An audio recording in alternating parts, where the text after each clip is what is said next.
Children of the Rainforest. Episode 2 After Main. Basic spine of activity. Invasion of the nanobots from the moon. It has been several years since the media war caused by the Anton space dust, and all are again happy at the beach bar. Bob and all are in bar having snacks when all the houses' lights in the area go off. They have solar power, but the bar lights start to play to their own music. Machinery is beginning to fail all over the world as it flickers on the bar screens. The stage lights take on what appears to be a show of their own. The operators leave their console and stand on the dance floor to watch it in amazement. Eventually detected to be autonomous guerrilla nanobots, Antonbots Aunti Ant has got over her loss of direct communication and is now using guerrilla tactics with nanobots that all operate to the same rulebook like some religion of microscopic drones. And the story continues. It has been several years since the media war caused by the Anton space dust hanging in graphic detail on wall posters, and all the bar team are relaxed and happy again at the beach bar. The beachfront looks like it has been hit by the weather, but the coast space has been expanded with bigger bar space and exclusive exotic relaxation spots. Bob and Dick are laughing at the water's edge shore bar at an advert offering deadly credit debt investment to build many beach bars. Go to the city and build an empire, then retire on the beach. What fools, they laugh. Will they never learn? Bob's girlfriends are jumping over each other doing martial arts kicks. Their aerial acrobatics is now extraordinary, like some Run-Run-Shaw mystical Hong Kong martial arts movie of kung fu flying demons and wizards fighters without the long facial hair.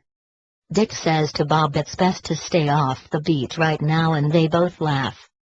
Bob looks at the bar screen filled with miserable news and says he thinks that it's best to stay off the world and play their own movies. Bob jokes that Aunti Ant got something right is a subtle sign of respect for someone who is trying to extinguish him. Dick agrees. Bob considers they wall off the resort. Dick jokes that they could rename the place Trumpets and makes a French horn farting sound which makes them laugh like children. Later in the day at dusk and after several sundowners all round, Bob and all are in what they call the upstairs bar above the shore bar, as they have built quite a complex together, having snacks when all the houses' lights in the area flicker and go off. They have solar power and are off-grid, but the bar lights start to play to their own music without any warning from the maintenance system that it has been overpowered. The bar screens overlay the video with an anomaly warning. Bob's girlfriends are performing martial arts on the dance floor and kick each other as the lights go out. Dick tips his drink down the front of himself in shock as they scream and then laughs loudly in his awful nasal laugh. The newsreels shows machinery is beginning to fail all over the world as news flickers on the bar screens. The stage lights take on what appears to be a show of their own. The stage operators leave their console and stand on the dance floor to watch it in amazement with the girls. At the bar they chat that they were ignored after the space dust event and are not surprised that the complacent, self-absorbed, inept leaders of the world are only interested in themselves, boosted by the mainstream media that they embrace, focusing on their selfish personalities rather than recognize their poor leadership abilities which lack professional intellectual ability. Eventually detected by scientists on the news to be autonomous guerrilla nanobots, Aunti Ant has got over her loss of direct communication and is now using guerrilla tactics with nanobots that all operate to the same rulebook like some religion of microscopic drones. Yet again, newsreel on Bob's tablet and on the bar screens is showing that people are not paying attention, being more absorbed in advanced levels of 3D Candy Crush. It is no longer potential human error, but actual machinery is starting to show a life of its own. The old bank excuses of computer failure are becoming a global joke as they increase. AI is blamed, but is it AI or external intelligence, a higher form of networked swarms of the superintelligence SI that is being researched in university institutions? It has been reported that SI can grow to a brain form greater than any human can achieve due to its limited brain size, a reality of a self-surviving Star Trek Borg that does not need human reconstructed beings to exist. The music in the bar starts scratching like some awful attempt that some DJs of years gone by tried to pretend they were musicians by playing someone else's tracks backwards and was copied by humans. Isn't the pathetic rap music of the early 2000s? Bob comments that the next thing they will be putting preschool poetry to it and makes ga ga ga noises as a video of some plastic-modified woman singing garbage appears on screen. Is her name Natty Ninga, says Dick. He remembers someone like her a long time ago. Perhaps she sat in front of her heating for too long like Michael Jackson. Bob makes a phone call to his ex-boss. Inside the Anton moonbase, which is now a sprawling shire of interconnected domes, Aunti Ant is lounging in comfortable chairs with beautiful Antons dressed in tight shiny spandex full-body yoga suits, looking at a big screen partitioned to show world events, and a hack pop up into Bob's resort viewing him and his team. Outside the huge panoramic windows, some small space pods land in what seems like a water runway but is in fact dust vibrated to give a fluid landing. The pods are quickly moved under meteorite protection covers which show signs of a beating as there is no atmosphere to burn them up. Antons are collecting moon dust and meteorites and extracting encapsulated life as not destroyed by burning up as an Earth atmosphere. In the background, Antons are having fun playing low-gravity handball squash, very high jumps, and the ball does not fall so flies around walls more and hits them.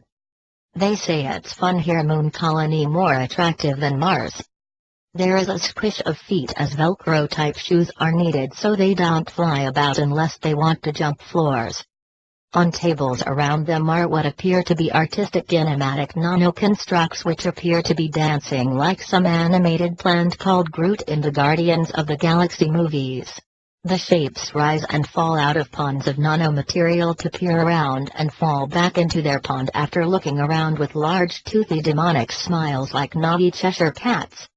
The nanoponds are forming rising double helix shapes, thin faces.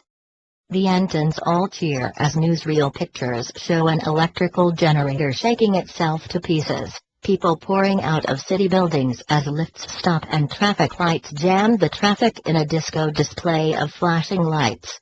The newsroom computers smoke on the live news, making the presenters jump from their desk. Aunti Ant giggles as she sucks on a very large stripy cocktail while tickling with a metallic scratchy sound a robotic cat with a huge Cheshire cat toothy smile like some villain in an old James Bond movie. The cat lets out a big auto-tune purr and meow. One of the Antons says, "Shall we trigger the next stage?"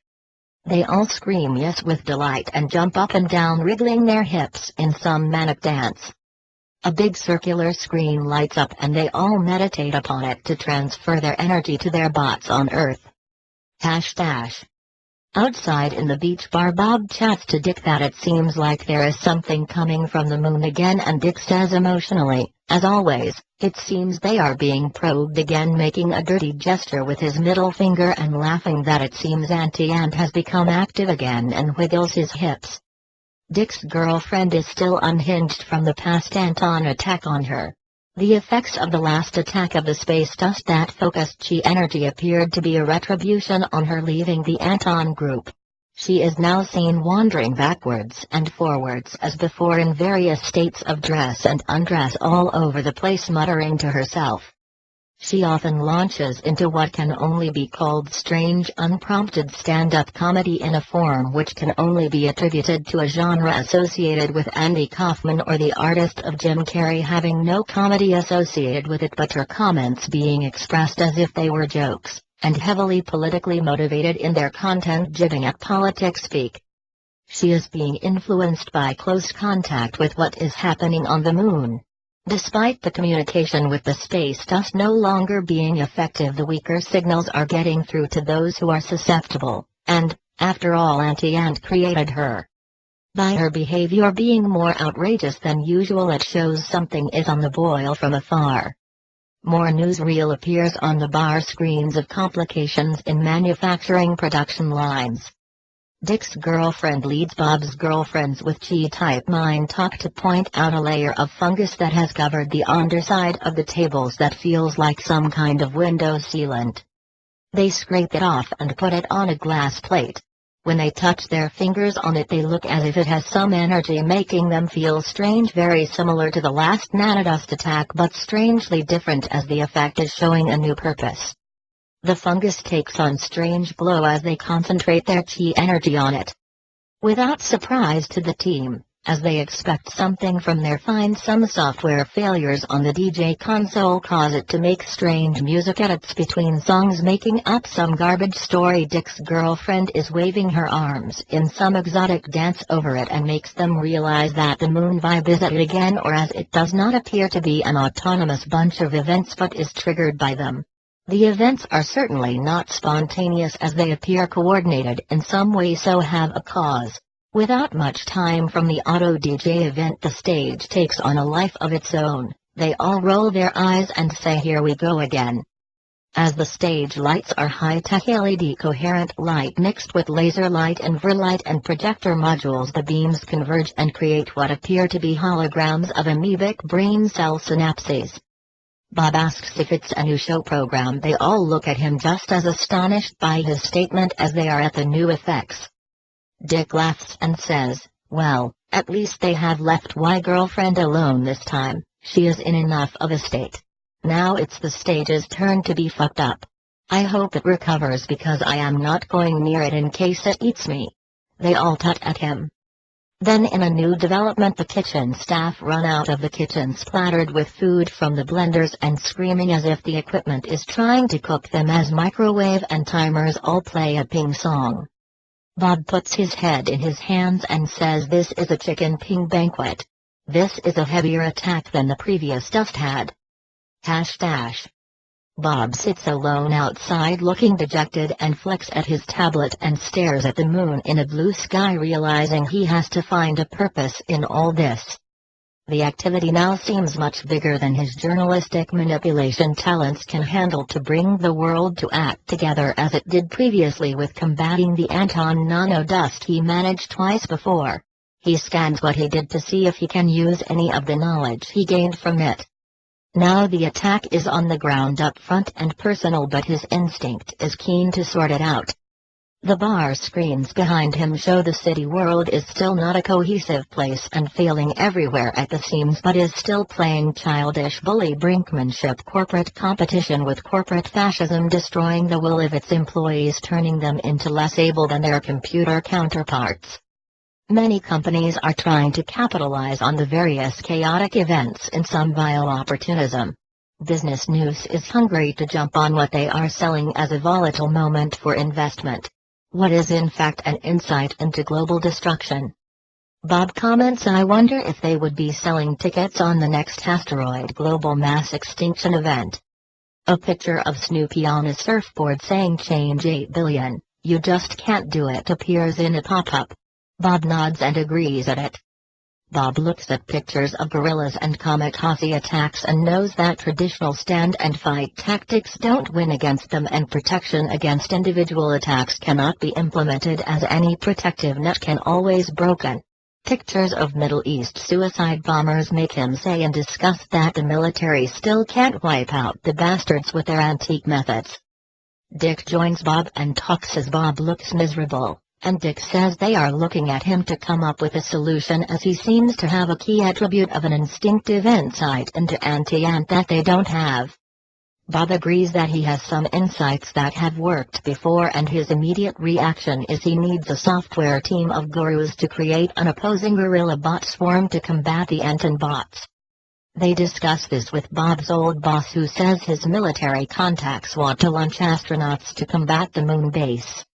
Bob and Dick explain in detail that what is now happening on Earth is no longer controlled from the moon, so is a futile waste of effort, and that ancient military tactics have to be avoided. Any tactics will be preempted by the Antonbots, as they have a global net of communication.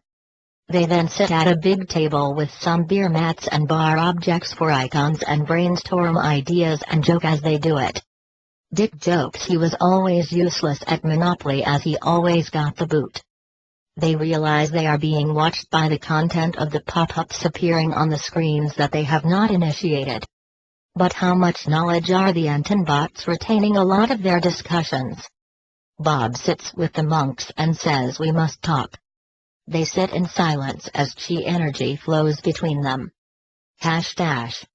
As they sit and chat, the bar stage goes into a frenzy again, as if it has responded to them, questioning if they are being spied upon.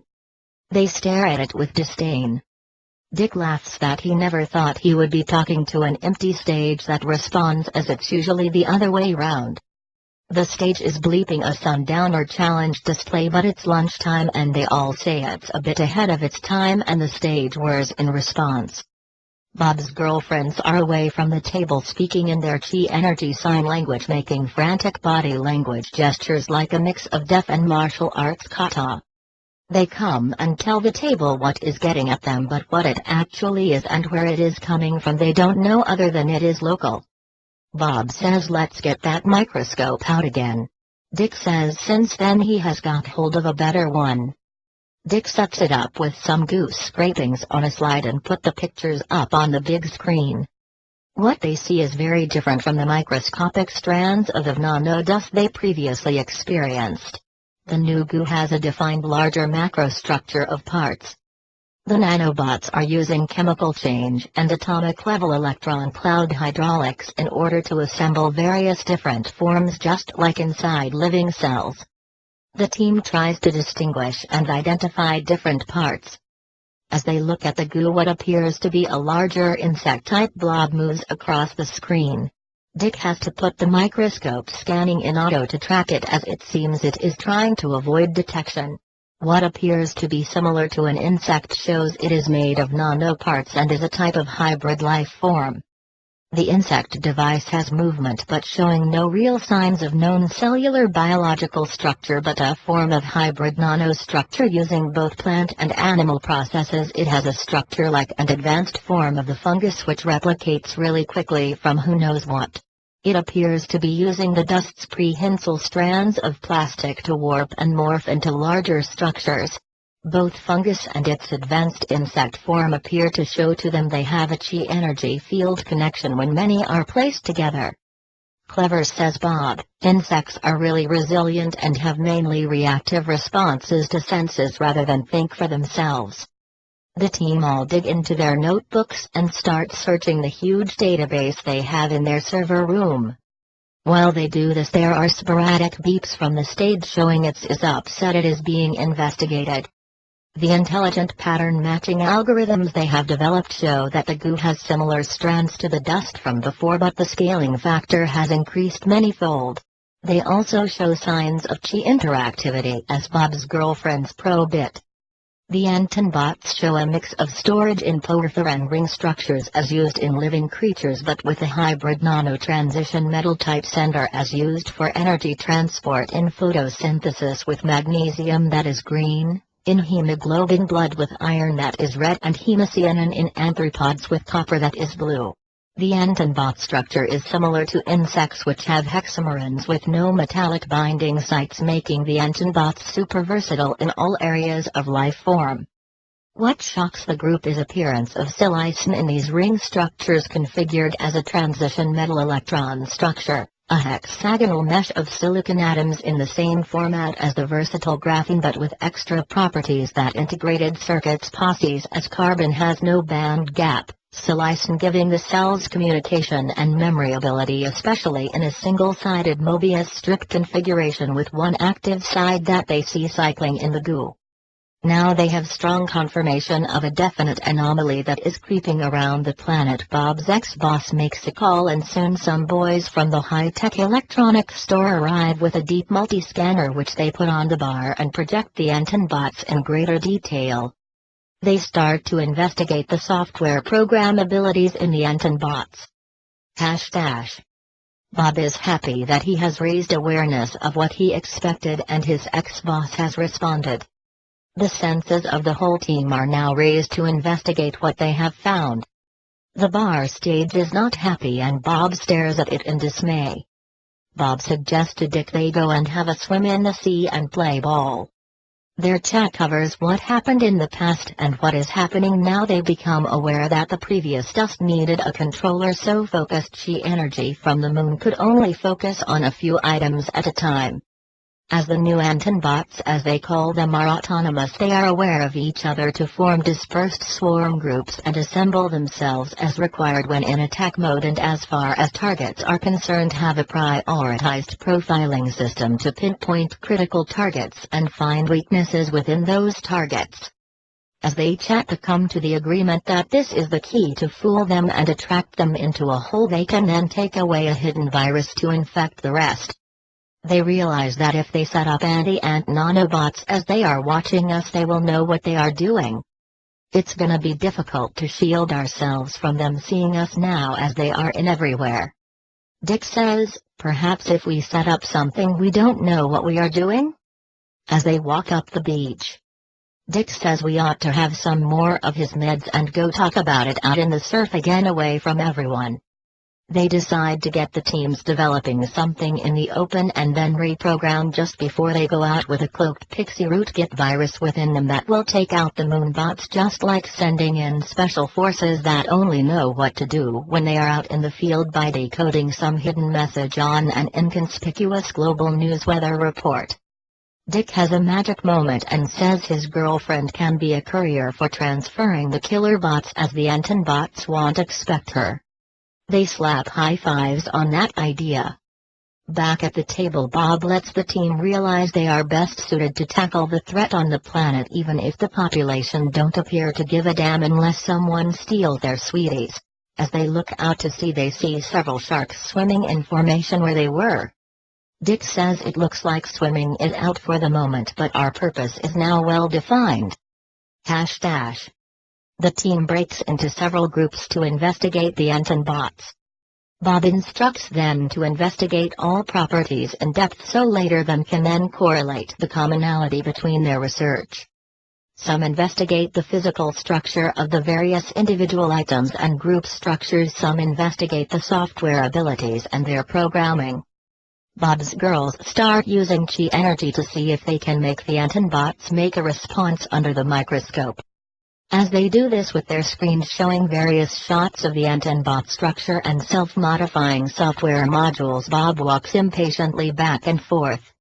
The stage twitches its lights frequently as also the intensity of global machinery failures increases on mainstream newsreel, still with the business news trying to capitalize on the failures of military exercises and failed suicide bomb attempts, saying by their coverage that whatever is happening is good when as usual the reality is that it isn't.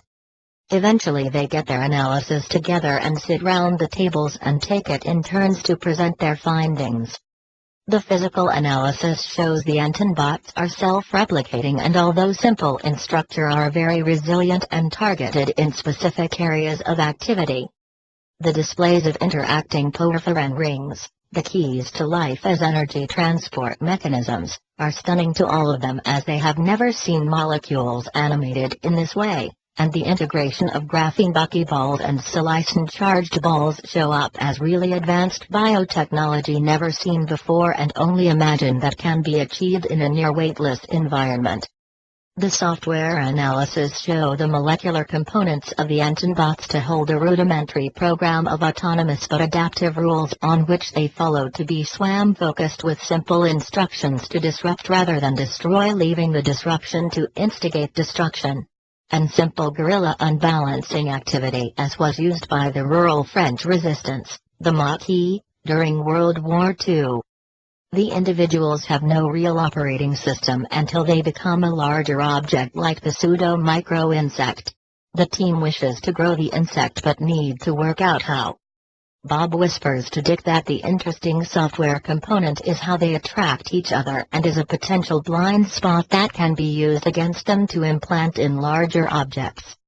The team sets itself to try and bolt together their own larger carnivorous unit. #. The teams roll up their sleeves and start creating microscopic breeding units that they view as some kind of bio-movies on large screens. Bob's boss is pleased with himself that he has assembled some of the best techno-nerds on the planet and will write a book to boost his ego. The others just look at him but thank him anyway. The nerd's development table are now full of empty soda cans and crisp packets. The biotechnology teams are first to come up with something and present it to everybody. It appears that the units form themselves in defined sequences like a rudimentary DNA helix-type ladder. The sequences define their operation, whether they are able to grow long lengths and then go conductive, so shorting circuit boards and electrical machinery, or entering lubrication and fuel and then turning to abrasives. It also appears that the more advanced units are evolving software manipulation abilities that are not in their initial program, making them completely autonomous from any moon influence, although they still show they are responsive to chi energy with some kind of phosphorescence, which the team are looking at maybe how they attract each other. The software teams say hooray, that is just what we were hoping may be the case of assembling dedicated software modules. Although as basic units they cannot attain a full operating system due to resource limitations, as the units grow it is possible.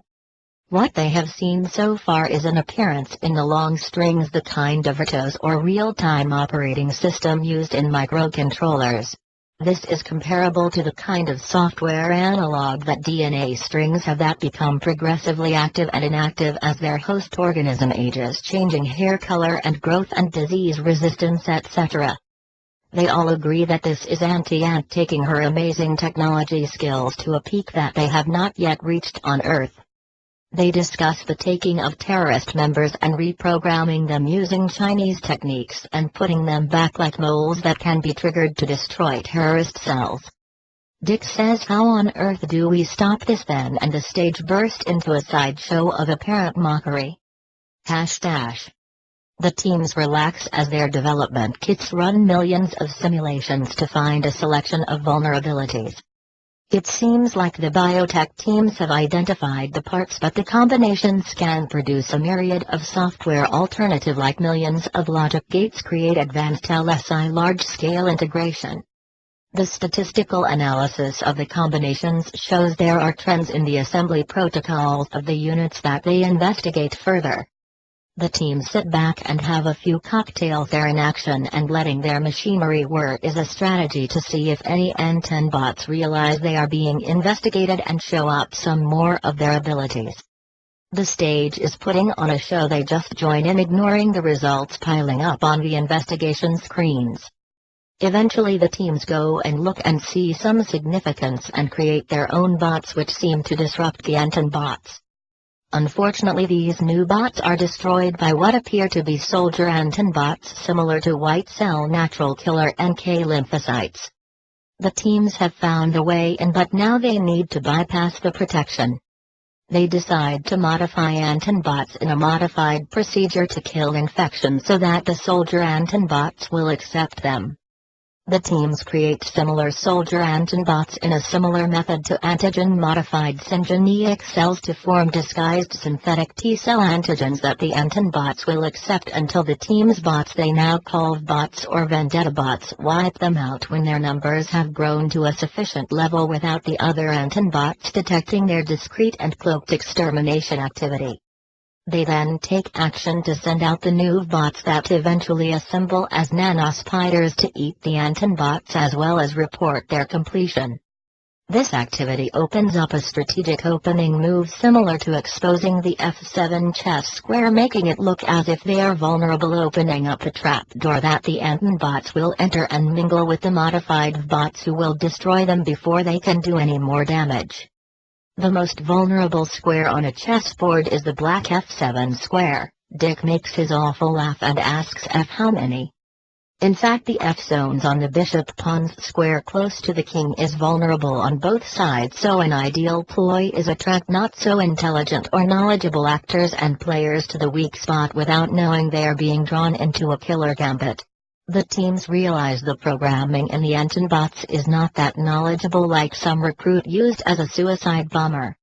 Once the bots are established and mingled with them, the Antonbots will not last long enough to do any more damage. The world is rising in turmoil, and it will take some time for their new bots to spread. Bob's ex-boss suggests they create several types and send them to be put in rain-seeding aircraft.